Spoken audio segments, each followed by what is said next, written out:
my name is Jess from Sallie Tomato. In this video, I'm going to show you how to select a stitch, change the stitch width, and then also figure out your seam allowance on the machine. So this first dial here shows you which stitch is selected. All of the stitch patterns available on the Baby Lock BL9 are right here. So right now we have center needle position selected on the dial. If we wanted left needle position B, then we would just turn the knob and you can see that the needle moves down here over into the left needle position. But we'll just leave it on straight stitch for now. This next dial on the machine is for the stitch length, and I like to keep mine between 2 and 3.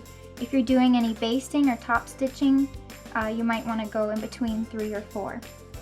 The gold SS stands for stretch stitch, and that's for any of your decorative stitches down here when you're sewing on knit fabrics or any fabric that has a stretch to it. So I'm going to turn mine back to about 2.5 and I'll show you the straight stitch. Just lower the foot onto your fabric, and it's always a good idea when you begin sewing to backstitch to lock your stitches in place. So I'm going to sew about 3 or 4 stitches in going forward, and then you press down the back stitch button, and now we're going to sew about 3 or 4 stitches back. And that's enough. So now we can continue to sew.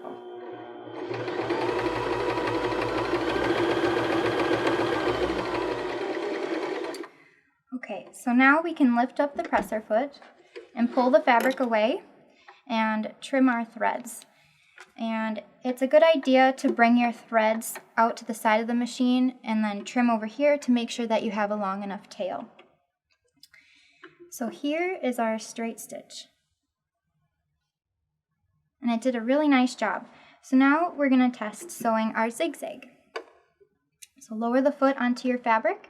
To get the zigzag, we'll turn our dial to C. And you'll notice that there are some little hash marks in between the C and the B.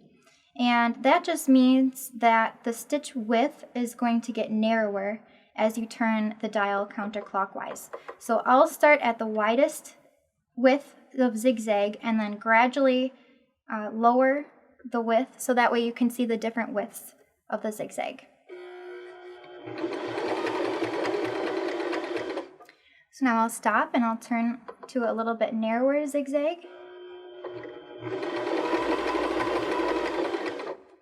And a little bit narrower. And then right before we get to B, where B is a straight stitch, this is going to be a very narrow zigzag.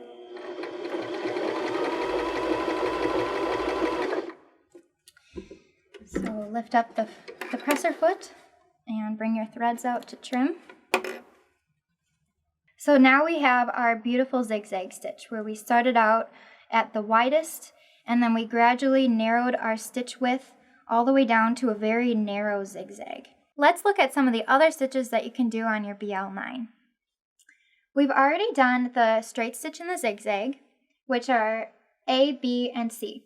Now we're on to letter D. And letter D is a triple stitch zigzag. And this is nice when you have fabrics that stretch or you're putting in elastic. And this will let the seam stretch rather than breaking when your seams are tight. Letter E is the blind hem stitch. And this is almost an invisible stitch from the right side of your fabric. And this is used a lot on hems on pants and knit socks and things like that. Down below we have our stretch stitches, and these could also be used for decorative stitches. And I'm going to show you letter C. And we'll turn our dial back to C because there are 2 little dashed lines. The black is for the top row of stitching, and then the gold is for the bottom row of stitching that you can do.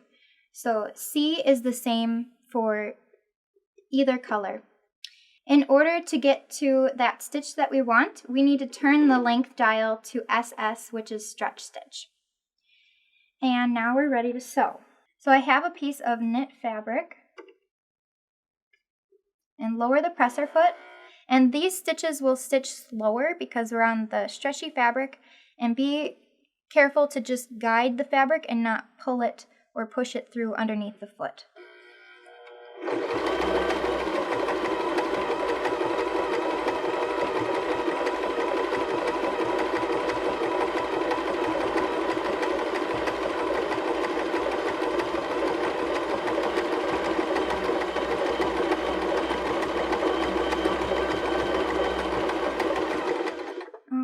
So now we'll raise our presser foot and trim our thread again.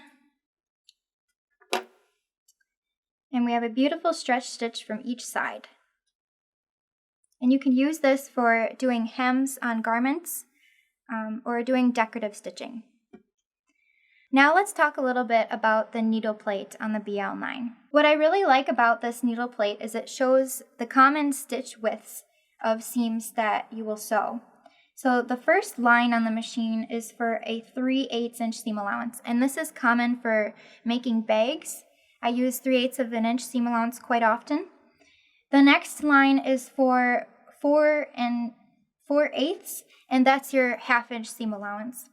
Then we go up to 5/8, so if you're doing a lot of garment sewing, you'll often use that one. So I'm going to show you how to line it up. We're going to turn our stitch back to a center needle position, straight stitch, and the stitch length to about 2.5. And I'm going to do a 3/8 of an inch seam allowance. So always have your needle in center needle position, and then line the edge of your fabric up with whichever guide you want for the seam allowance.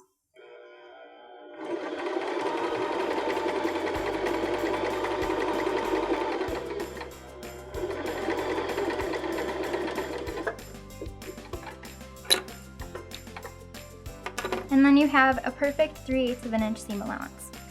And now I'm going to take my seam gauge and double check that we have a perfect 3/8 inch seam allowance. Thank you very much for watching, and click any of the videos to watch more about how to sew with a BL9.